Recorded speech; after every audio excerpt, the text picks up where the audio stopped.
चाणक्य नाम लेते ही आपके दिमाग में ये आता होगा कि ज्ञान की कोई बात आने वाली है।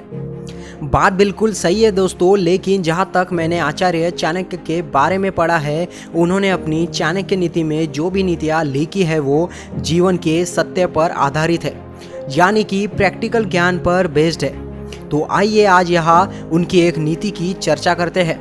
अगर आपको कोई अपमान करे तो आप क्या करोगे? चाणक्य के अनुसार अगर कोई आपका पहली बार अपमान करे और आप कुछ भी ना करे या उसको सहन कर लो तो उनकी नज़र में आप समझदार इंसान हैं। और अगर वही इंसान दोबारा अपमान करे फिर भी आप अपने गुस्से को कंट्रोल कर लो तो आप महान हैं। लेकिन अगर कोई आपका बार बार अपमान करे और आप कुछ भी ना करे तो आप चाणक्य की नज़र में सबसे बड़े मूर्ख हैं। इसको एक एग्जाम्पल के माध्यम से समझने की कोशिश करते हैं। दो दोस्त थे, एक का नाम विजय था और दूसरे का नाम अंकित था। विजय सीधा बच्चा था और अंकित बदमाश था। दोनों दोस्त स्कूल में साथ पढ़ाई करते थे, लेकिन अंकित विजय की बार बार मजाक उड़ाया करता था। अंकित हमेशा ऐसा कोई भी मौका नहीं छोड़ता जिससे उसकी बेइज्जती ना हो। अब ऐसा करते करते उनकी स्कूल लाइफ तो ख़त्म हो गई, लेकिन अंकित का यह स्वभाव उसके साथ ही रहा। जैसे ही उसकी नौकरी लगी तो उसने उसको फेसबुक पर सर्च किया। अंततः उसको विजय का नंबर मिल गया और उसको मैसेज किया, हेलो लूज़र, आजकल तुम कहाँ हो? मेरे हिसाब से तुम कोई चाय की दुकान में काम कर रहे होगे। मैं तुमसे तुम्हारी चाय की दुकान में मिलूँगा और हम खूब सारी बातें करेंगे। यह सुनकर विजय भी थोड़ा सा गुस्से में आ गया, लेकिन उसने अपनी प्रतिक्रिया को रोक लिया और उसको नज़रअंदाज करते हुए उस बात को भूल गया। शादी होने के बाद थोड़ा अंकित का आत्मविश्वास बढ़ने लगा। उसने एक बार फिर से विजय को फ़ोन किया कि आजकल तुम कहाँ हो, या ऐसे ही चाय की दुकान चलाकर अपनी ज़िंदगी बिता रहे हो? विजय ने इस बार भी कोई जवाब नहीं दिया।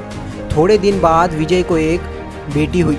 सब कुछ बढ़िया था, लेकिन डॉक्टर ने कहा कि उसके दिल में एक छेद है, इसका इलाज करने के लिए 50 से 60 लाख रुपए की ज़रूरत है।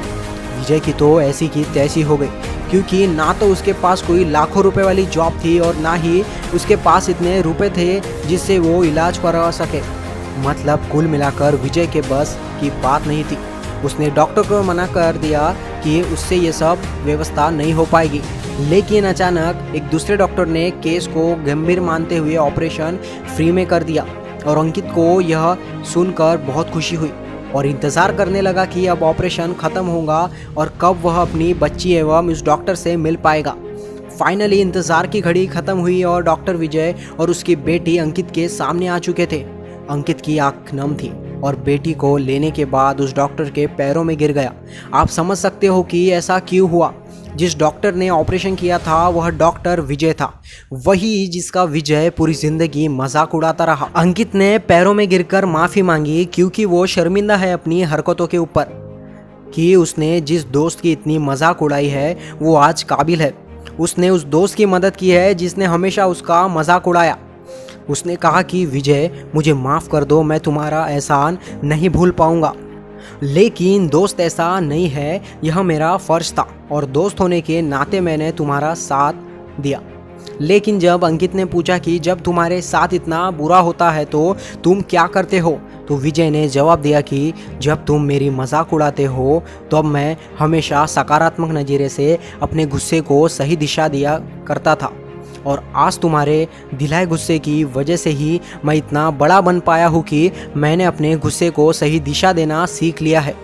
दोस्तों, कुछ लोग नेगेटिविटी में भी पॉजिटिविटी ढूंढ लेते हैं और कुछ लोग नेगेटिविटी को हमेशा ब्लेम करते रहते हैं।